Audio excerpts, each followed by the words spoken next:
आज माननीय मुख्यमंत्री जी श्री भजनलाल शर्मा जी की अध्यक्षता में आज मंत्रिमंडल की बैठक का आयोजन किया गया, जिसमें प्रवासी राजस्थानियों के लिए नया विभाग गठित करने, ग्लोबल कैपेबिलिटी सेंटर पॉलिसी लाने, RVUNL तथा सिंगरेनी कोलियरी कंपनी लिमिटेड के बीच ज्वाइंट वेंचर कंपनी के गठन सहित कई मुद्दों पर आज फैसले लिए गए हैं।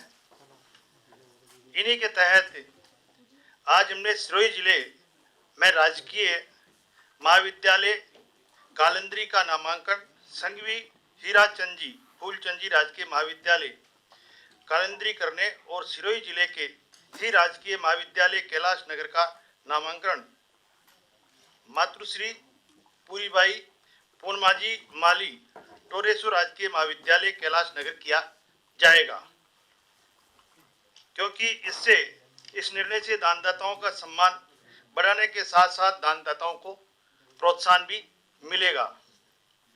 इसी तरह ऊर्जा उत्पादन हेतु संयुक्त उद्यम राजस्थान राज्य विद्युत उत्पादन निगम लिमिटेड तथा सिंगरेनी कोलियरीज कंपनी लिमिटेड के बीच ज्वाइंट वेंचर कंपनी के गठन का प्रस्ताव भी अनुमोदन आज मंत्रिमंडल की बैठक में किया गया। इस जैविक कंपनी में RUNL और SCCL की हिस्सेदारी क्रम से 26% और 76% रहेगी। इसमें खदान स्थल 9600 करोड़ रुपए की लागत से 800 मेगावाट की कोयला आधारित ताप विद्युत परियोजना और राजस्थान में 6000 करोड़ रुपए की लागत से 1500 मेगावाट क्षमता की सौर परियोजना स्थापित की जाएगी। RUNL की शेयर होल्डिंग के लिए अंश पूंजी की व्यवस्था RUNL के सोलर पार्क की परिसंपत्तियों का उपयोग करके ही की जाएगी। मैं सम्मान्य आपसे निवेदन करना चाहूँ आगे की। सभी पत्रकार बंधुओं को नमस्कार। आज राजस्थान के मुख्यमंत्री भजनलाल जी के नेतृत्व में जो कैबिनेट बैठक हुई उसमें दो बड़े निर्णय हुए, उसके बारे में मैं आपको और राजस्थान की जनता को सूचित करूंगा। ये दोनों निर्णय हमारे युवाओं के लिए, राजस्थान के लिए और प्रवासी राजस्थानियों के लिए बहुत ही महत्वपूर्ण है।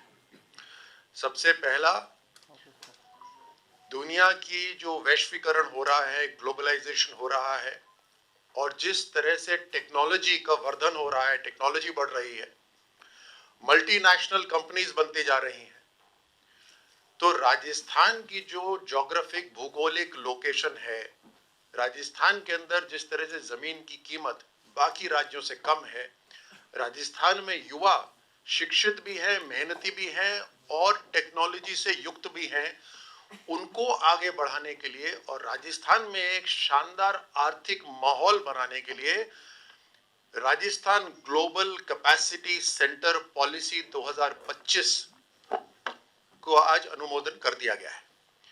GCC, आपने अक्सर ये नाम सुना होगा, ग्लोबल कैपेसिटी सेंटर।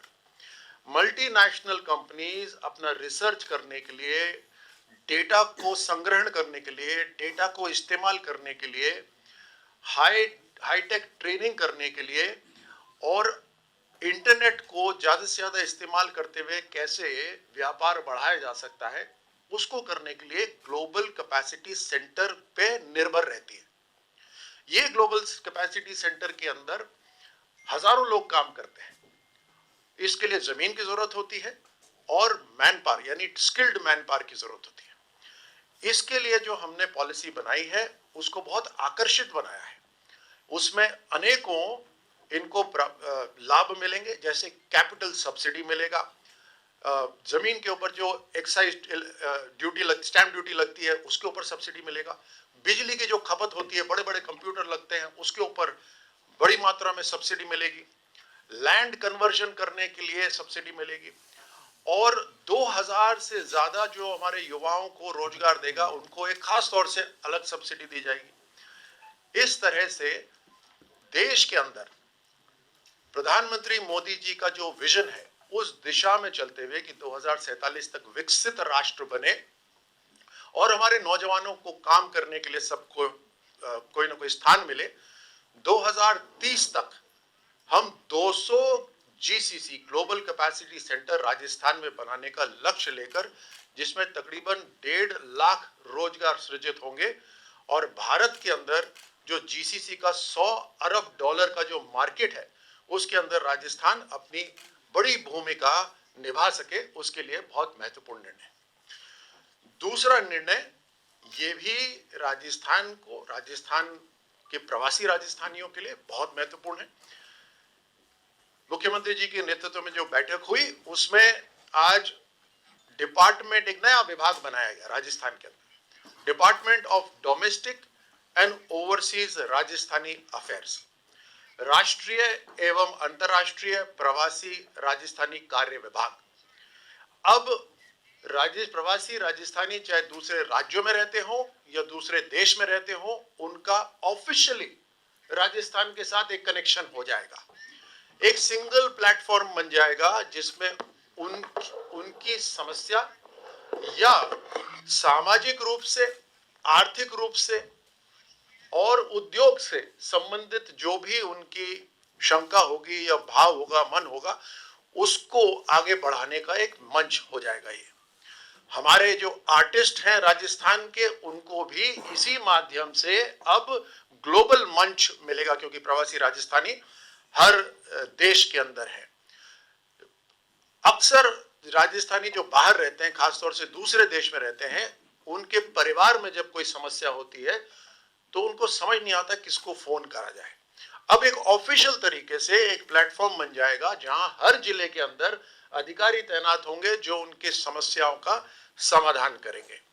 उसी के साथ साथ हमारे इंडस्ट्री के अंदर उद्योग हुआ, सर्विसेज हुए, इन सब के अंदर अगर वो अपना पूंजी निवेश करना चाहेंगे तो उनके लिए ब्यूरो ऑफ इन्वेस्टमेंट प्रमोशन जो उद्योग में है वो तो है ही, बट उसके साथ साथ ये जो मंच होगा, ये जो प्लेटफॉर्म होगा, ये अलग से डिपार्टमेंट होगा, ये पूरी तरह से उनकी काम को आगे बढ़ाने के लिए काम करेगा। तो आज दो महत्वपूर्ण फैसले, लेकिन एक ही विजन, वो है हमारे युवाओं को टेक्नोलॉजी से जोड़ना, हमारे प्रवासी राजस्थानियों को राजस्थान से जोड़ना और राजस्थान की एक ग्लोबल इमेज बनाना, चाहे वो जीसीसी से बने या हमारे प्रवासी राजस्थानियों के माध्यम से बने।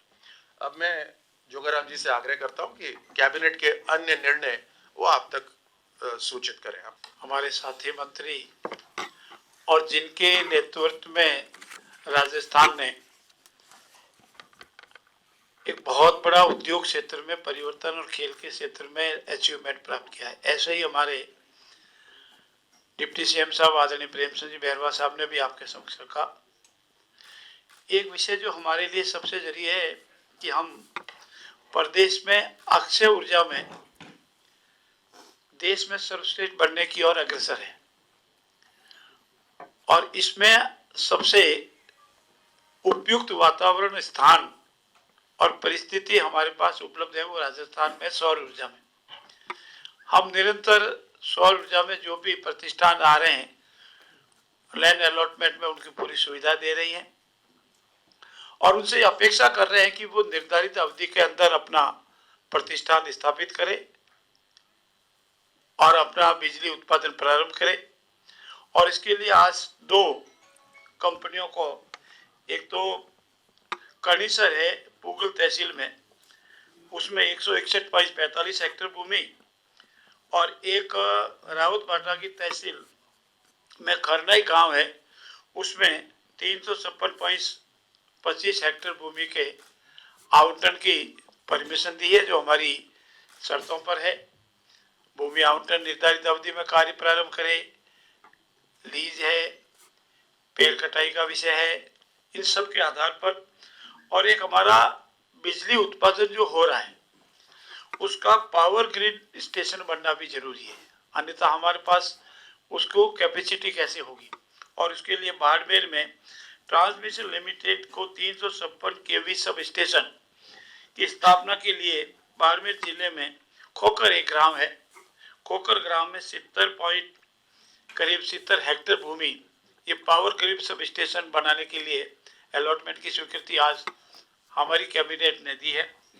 इन निर्णयों से सौर ऊर्जा उत्पादन में क्षमता में वृद्धि होगी, राज्य में अक्षय ऊर्जा के उत्पादित विद्युत ट्रांसमिशन का नेटवर्क विकसित होगा और साथ ही साथ आम जन को सुगम बिजली उत्पादित की जाए, किसानों को दिन में बिजली दी जाए, उद्योगों को आवश्यकता अनुसार बिजली दी जाए, डोमेस्टिक जितनी बिजली की आवश्यकता है निरंतर बिना व्यवधान के 24 घंटे मिले, इसी और राजस्थान आगे बढ़ रहा है।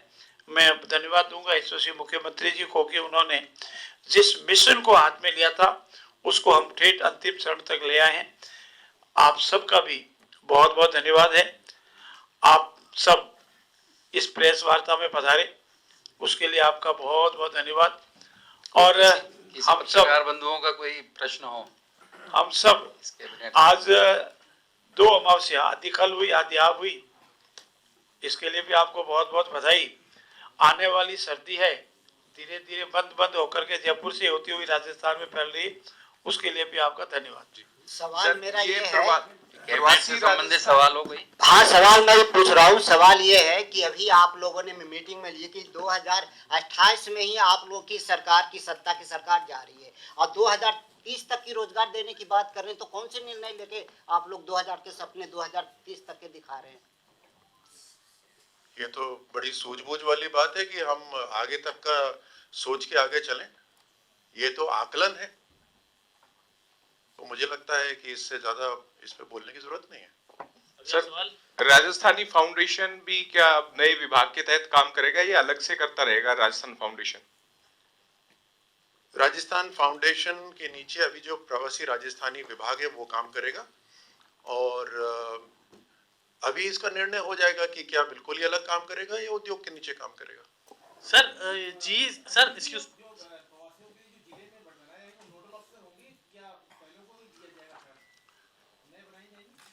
इसके और डिटेल में निर्णय आ जाएंगे, लेकिन निश्चित रूप से वहां पर अधिकृत अधिकारी होंगे जिनकी जिम्मेदारी ही यही होगी। सर जीसीसी का जो आप बता रहे थे, जीसीसी, हाँ जीसीसी में, तो इसमें कैसी कंपनी आएंगी, कितना रोजगार मिलेगा राजस्थान के युवाओं को, क्योंकि बहुत सारे रोजगार की प्रॉब्लम है राजस्थान में कई दूरगामी क्षेत्रों में। देखिए, जब हमारा टारगेट अभी हमने जो पॉलिसी अनाउंस करी है जिसके अंदर एक तरह से बड़ी कॉम्पिटिटिव पॉलिसी है दूसरे राज्यों के कंपैरिजन के अंदर, तो निश्चित रूप से बहुत सारी कंपनीज होंगी जो यहाँ पर अपने ग्लोबल कैपेसिटी सेंटर्स लगाना चाहेंगे। और आपका मैं ध्यान आकर्षित करता हूँ कि मल्टीनेशनल कंपनीज के लिए जो जीसीसीज हैं वो ज्यादातर इंडिया में है, क्योंकि आईटी संबंधित जो ह्यूमन रिसोर्स है, जो संसाधन है, वो हिंदुस्तान में है ज्यादा और कीमत कम है बाकी राष्ट्रों से के मुकाबले में। तो हिंदुस्तान वैसे भी एक बहुत बड़ा मार्केट है, इसलिए मैंने कहा कि 100 अरब डॉलर का ये मार्केट है, उसमें राजस्थान अब आगे बढ़ रहा है। तो निश्चित रूप से, क्योंकि डायरेक्ट कनेक्टिविटी है, जयपुर डायरेक्ट एयरपोर्ट है, यहाँ की लैंड की कीमत कम है, दिल्ली से कनेक्टिविटी बहुत अच्छी है, मैन पावर यहाँ ट्रेंड मैन पावर अवेलेबल है, तो ये सब आकर्षण के केंद्र रहेंगे। निश्चित रूप से जैसे जैसे जीसीसी बनते जाएंगे और कम कीमत कम लागत पे बनेंगे, उसके अंदर उनकी ट्रेनिंग की कॉस्ट भी राजस्थान सरकार कवर कर रही है, उनकी सैलरी के ऊपर भी हम सब्सिडी दे रहे हैं 3 साल तक। तो बहुत अच्छी पॉलिसी है। निश्चित रूप से कंपनी आएंगी और आएंगी, फिर उससे अपने आप रोजगार बढ़ता जाएगा। सर मेरा एक सवाल है, सर इधर, सर मेरा सवाल है कि अब तक प्रवासी राजस्थानी एक जनरल टर्म था, लेकिन अब आप उसे विभाग के रूप में जानने जा रहे हैं, तो कैसे इसको डिफाइन करेंगे? क्योंकि कई लोग ऐसे हैं जो कई पीढ़ियों से दूसरे प्रदेशों में रह रहे हैं, उसके बाद बाहर चले गए, कई दूसरे प्रदेशों के लोग राजस्थान आके कई पीढ़ियों से रह रहे हैं और उसके बाद वो यहाँ से चले जाएंगे, तो प्रवासी राजस्थानी की डेफिनेशन क्या होगी? बड़ा इंटरेस्टिंग सवाल है और ऐसा नहीं है कि ये पहली बार हो रहा है। प्रवासी राजस्थानी फाउंडेशन तो कई बरसों से काम कर रही है, लेकिन उसके अंदर अधिकारी बहुत कम है और अगर देखा जाए तो जिम्मेदारी बहुत ज्यादा है। इसीलिए अब इसके अंदर अधिकारी बढ़ा दिए जाएंगे। अब परिभाषित तो बेसिकली है जो वाकई में बाहर रह रहा है, तो जो कम से कम तय है बाहर रह रहे उनकी तो सेवा शुरू कर दें। जिनके ऊपर विवाद होगा वो अपन दोनों अलग से बैठ के और चर्चा कर लेंगे।